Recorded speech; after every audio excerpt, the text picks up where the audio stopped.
आज हम लोग स्टार्ट करने वाले हैं क्लास 9 का सेट नंबर 1 ऑफ मैथमेटिक्स। वहाँ पे एनसीईआरटी जो जैक बोर्ड का एग्ज़ाम होने वाला है हमारा 5 तारीख से स्टार्ट होने वाला है। फर्स्ट सब्जेक्ट में ही होगा मैथ्स का एग्ज़ाम, तो इसलिए आज जो है हम लोग इसका सॉल्यूशन करने वाले हैं। अधिकतर मैं आपको बता दूं, क्वेश्चन का टाइप अधिकतर नॉर्मल रहता है, ना ही आपसे उतना हार्ड पूछा जाएगा। और इस साल जो कोरोना काल की वजह से जो पढ़ाई इफ़ेक्टेड हुई है, उसकी वजह से जो है उतना हार्ड सिलेबस नहीं पूछा जाएगा।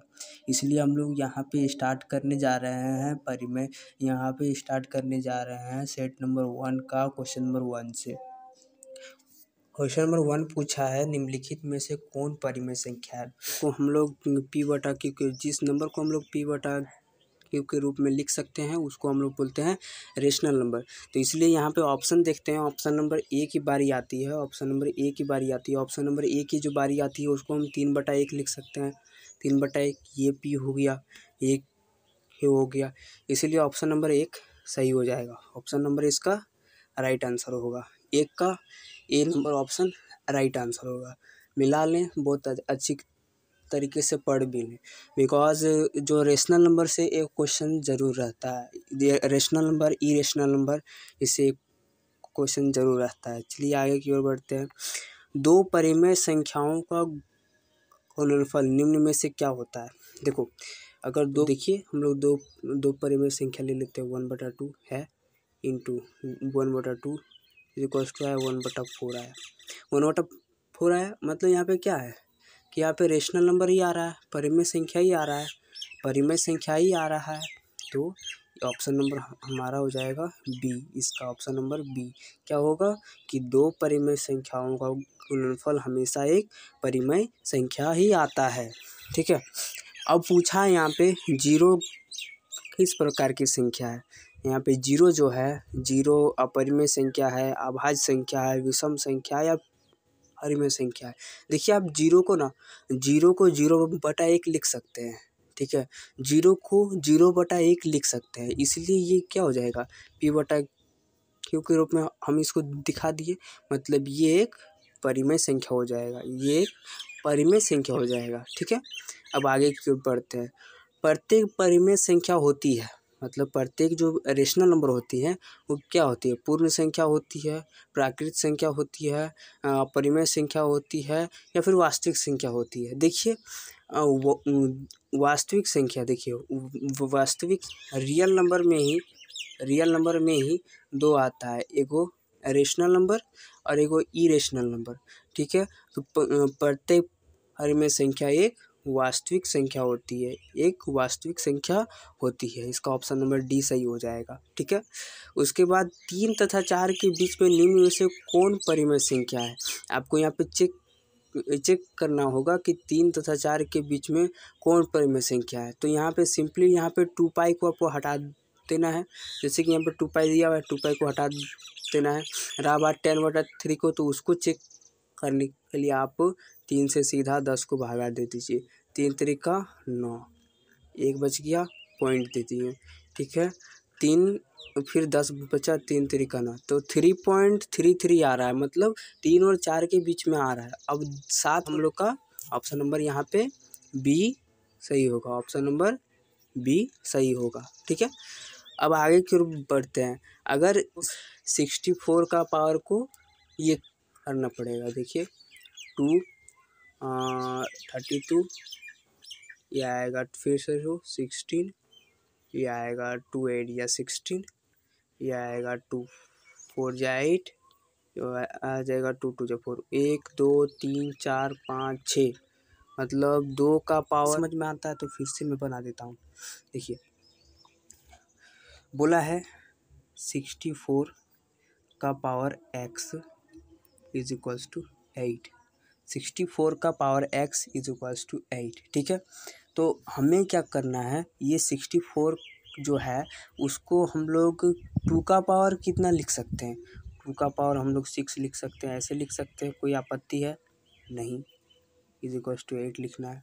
ठीक, 2 का पावर 6 का पावर x लिख दिए। अब 2 का पावर 6 को रहने दो, टू का पावर 6 को रहने दो, यहाँ पे 1/2 बैठा दो। ऑप्शन नंबर ए जो है वो ऑप्शन वाइज आपको चेक करना है। तो आपका यहाँ पे वैल्यू जो निकल के आता है 2 का पावर 6 इंटू 1/2, 2 तिहाई 6 हो गया। मतलब ऑप्शन में ये निकल के आ रहा है 2 का क्यूब इज इक्वल्स टू 8। मतलब हम लोग अगर x के जगह 1/2 बैठाएंगे, x के जगह अगर 1/2 बैठाएंगे, x के जगह अगर हम लोग 1/2 बैठाएंगे तो हमारा क्या आएगा 2 का पावर 8 आएगा, है 2 का पावर 3 इज इक्वल्स टू 8 आएगा।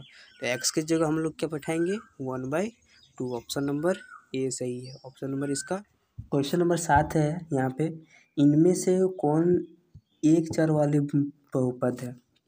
एक चर वाले बहुपद मतलब जिसमें सिर्फ आपको नज़र आए x, सिर्फ नज़र आए y और सिर्फ नज़र आए z।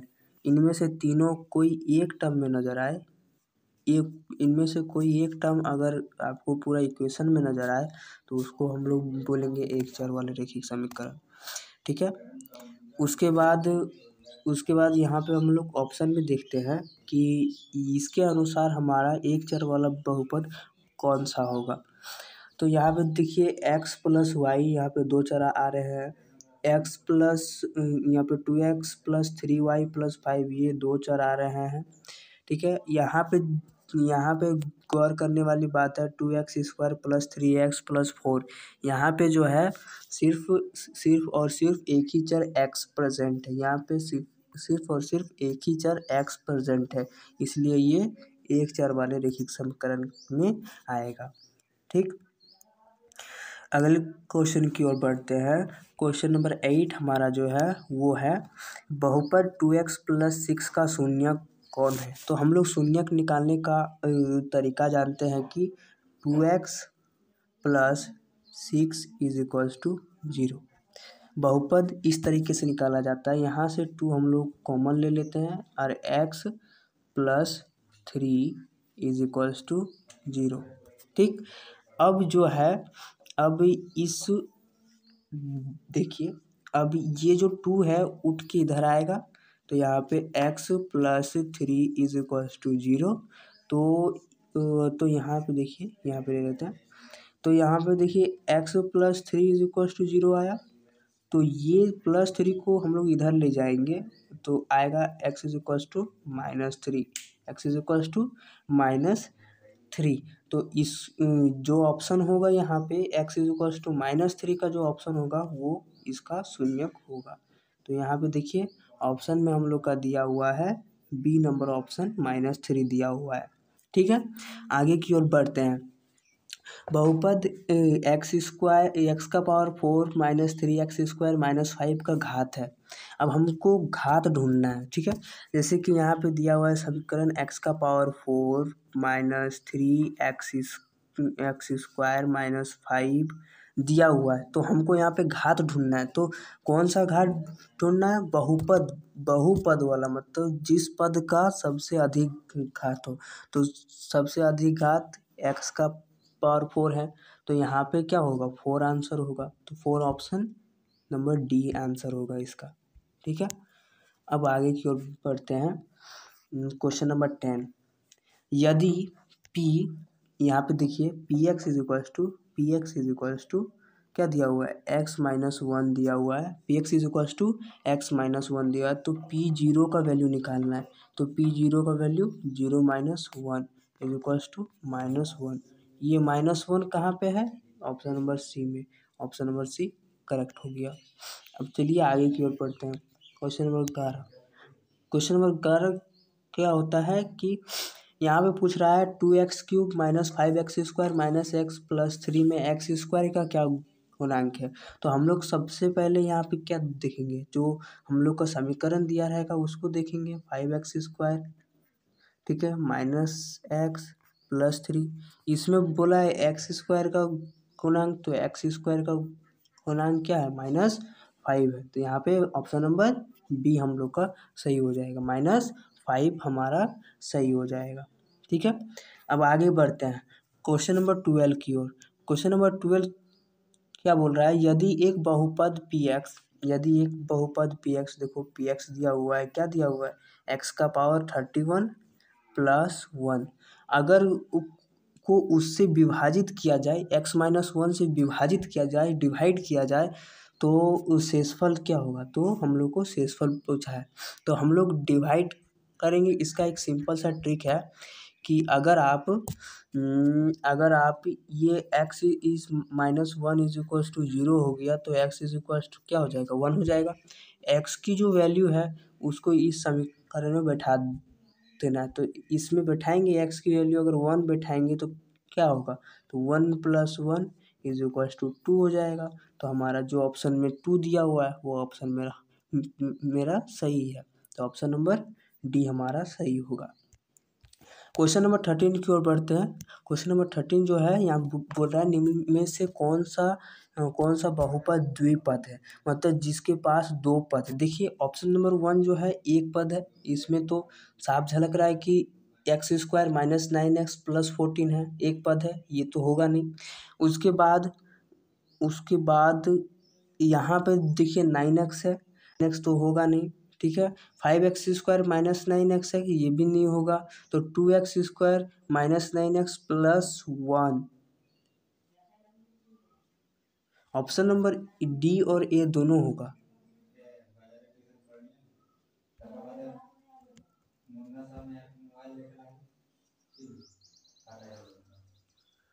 सॉरी,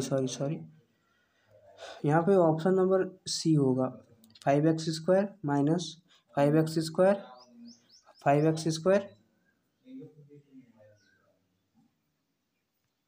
5x² - 9x जो होगा यहाँ पे द्विपद बहुपद है, ठीक है। ये ऑप्शन हमारा सही होगा। क्वेश्चन नंबर 14 की ओर बढ़ते हैं। x² - 9x + 14, x² - 9x + 14 का गुणनखंड है। तो इसका हम लोग गुणनखंड निकालेंगे। अभी साइज इसका पेंसिल का साइज छोटा कर लिया, हाँ ठीक है। देखिए x² - 9x + 14 का हम लोग गुणनखंड निकालें, तो हम लोग x² को x² लिखेंगे, -9x को क्या लिखेंगे, 7x - 2x लिख सकते हैं, + 14 लिख सकते हैं। अब इसको इसका यहाँ पे आगे की ओर,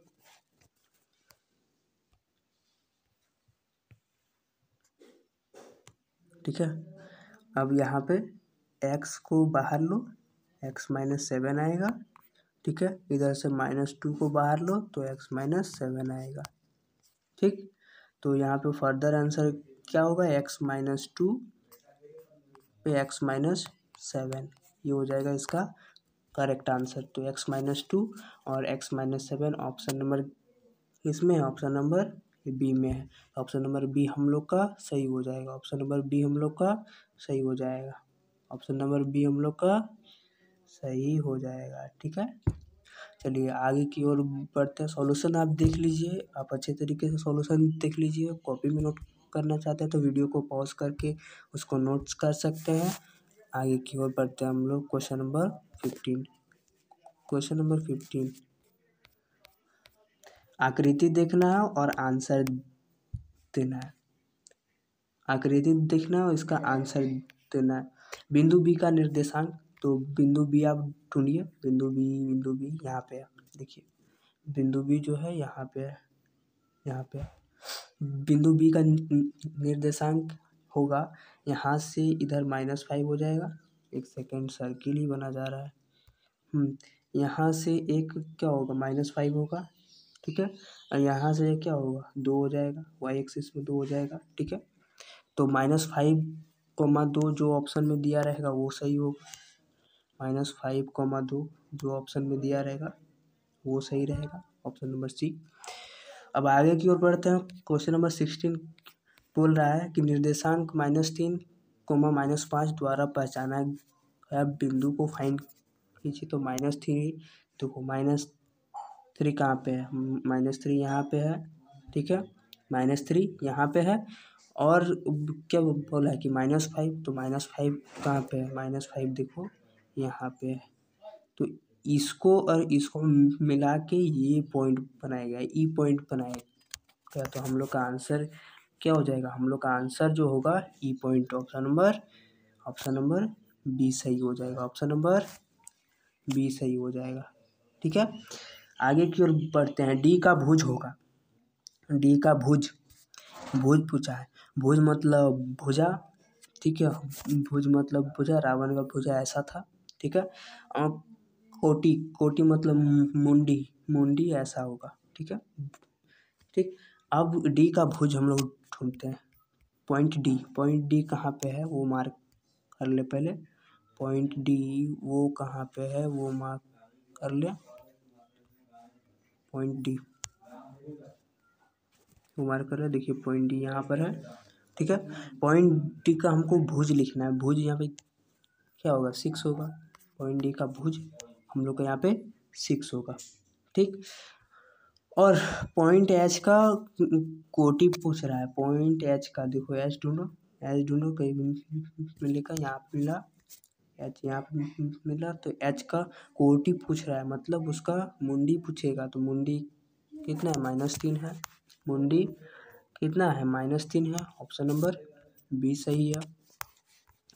निम्न बिंदु एम का निर्देशांक होगा, बिंदु एम का निर्देशांक होगा। बिंदु एम ढूंढो, ये देखो बिंदु एम यहाँ पे नजर आया। एम का निर्देशांक दिया होगा, देखो बिंदु एम यहाँ पे है तो यहाँ पे 0 होगा। ठीक है, एक्स अक्ष में 0 होगा, देखो एक्स अक्ष में 0 होगा, और वाई अक्ष में क्या होगा, सॉरी एक्स अक्ष में -3 होगा, -3 होगा, और वाई अक्ष में क्या होगा, 0 होगा। ठीक है, ये होगा इसका करेक्ट आंसर। एक्स अक्ष में -3 और इसमें 0 होगा। देखो ये वाला आंसर इसका करेक्ट आंसर होगा। ठीक है, आगे बढ़ते हैं। एक्स और अक्ष और वाई अक्ष के हटान बिंदु को क्या बोलते हैं। एक्स अक्ष और वाई अक्ष के हटान बिंदु को हम लोग क्या बोलते हैं, मूल बिंदु बोलते हैं। ठीक है, एक्स अक्ष के और वाई अक्ष के हटान बिंदु को हम लोग मूल बिंदु बोलते हैं। ठीक है,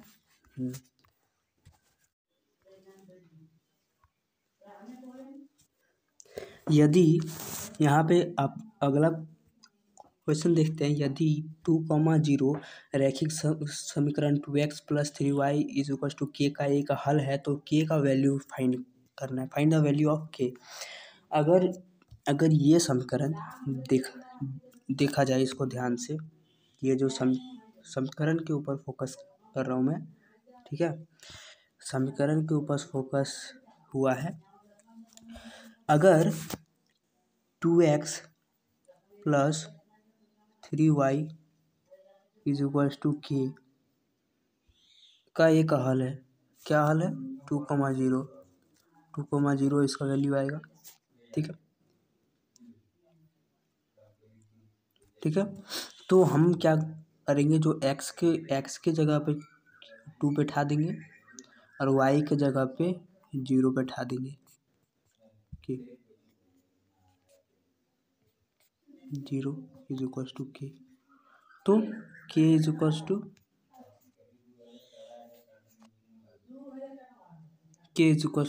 4, k = 4, तो यहाँ पे k = क्या हो जाएगा, 4 हो जाएगा।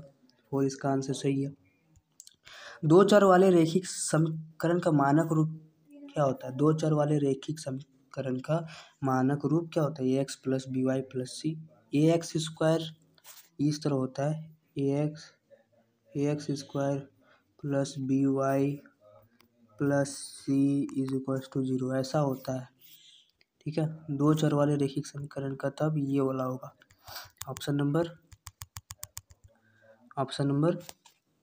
ये वाला, ऑप्शन नंबर सी होगा इसका आंसर। ठीक है, अब आगे की ओर बढ़ते हैं। दो चर वाले रैखिक समीकरण का ग्राफ क्या प्रदर्शित करता है, कैसा होता है। दो चर वाले रैखिक समीकरण का फिगर ग्राफ कैसा होता है, एक सरल रेखा होता है। ठीक है, एक सरल रेखा होता है। आगे की ओर बढ़ते हैं। x = 5 और y = 2 निम्नलिखित में से किस रैखिक समीकरण का हल है। कौन सा रैखिक समीकरण का हल है? देखो, अगर कोई रैखिक समीकरण में अगर x का वैल्यू 5 बैठाने पे और y का वैल्यू 2 बैठाने पे अगर उसका वैल्यू 7 के बराबर आ जाता है, सब सारे में 7, जैसे इसमें 7, इसमें 7, इसमें 7, इसमें 7, मतलब किसी में अगर उसका वैल्यू 7 आ जाता है तो उसको हम लोग क्या बोलते हैं? उस रैखिक समीकरण का एक हल होगा। इसलिए हम लोग क्या करेंगे, x का वैल्यू और y का वैल्यू को एक समीकरण में पुट करके देख लेते हैं।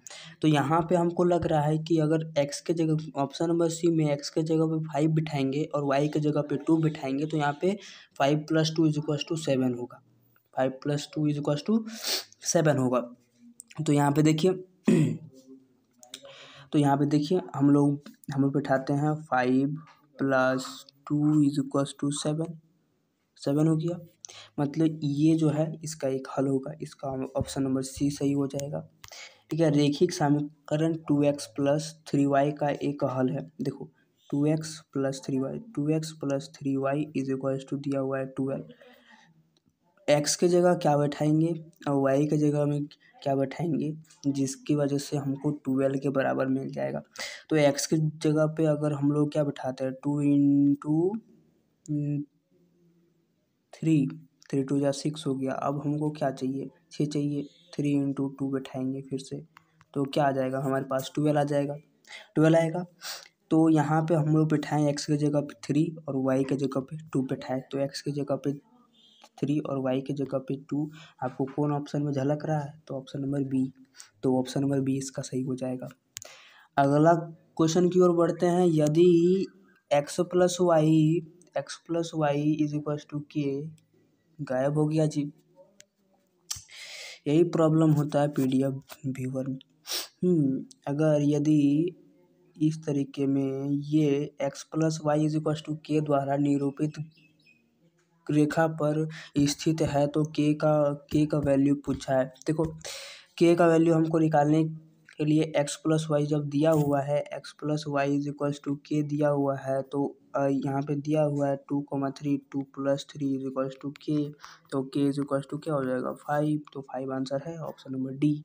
ऑप्शन नंबर इसका हो जाएगा डी, ऑप्शन नंबर इसका डी हो जाएगा सही आंसर।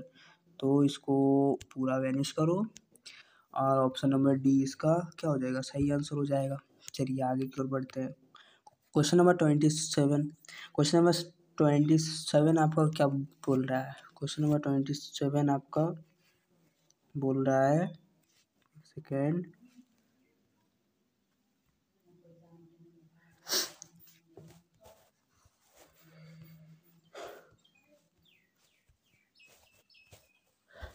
क्वेश्चन नंबर 27 आपके सामने क्या बोल रहा है, देखिए। रैखिक समीकरण, अरे बाप रे, इसमें तो मिट जाता है, हम सोचे हाईलाइट होता है क्या। रैखिक समीकरण ये रहा, रैखिक समीकरण 4x + 3y = 12 दिया हुआ है। अगर जो है एक्स अक्ष में ये रेखा प्रतिच्छेद करता है कोई बिंदु पर, एक्स अक्ष में कोई बिंदु पर प्रतिच्छेद करता है, तो उस बिंदु का नाम क्या होगा, उस बिंदु का निर्देशांक क्या होगा? तो देखो सिंपली सा क्या है, 4x + 3y = 12 दिया हुआ है। ये 3y को 3y इधर रख लो, ठीक है। 12 - 4x रखो, y = 12 - 4x/3 हो जाएगा, ठीक है। हुआ। अब ये x के जगह पे कोई इसका एक वैल्यू ले लो, कोई इसका एक वैल्यू ले लेते हैं, जैसे कि ऑप्शन नंबर सी में जो दिया हुआ है 3 वैल्यू ले लेते हैं।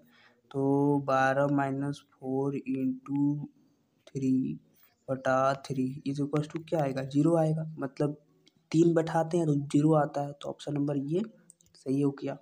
यही बिंदु जो है वो एक्स अक्ष को इस बिंदु पर प्रतिच्छेद करेगा। ये समीकरण जो है एक्स अक्ष को किस बिंदु पर, 3,0 पर प्रतिच्छेद करेगा। आगे की ओर बढ़ते हैं। क्वेश्चन नंबर 28, 60 का पूरक कोण का मान क्या होगा? तो देखो 90 में जो कोण दिया हुआ है वो घटा देते हैं तो हमको उसका 60 का पूरक कोण मिल जाएगा। क्या मिला?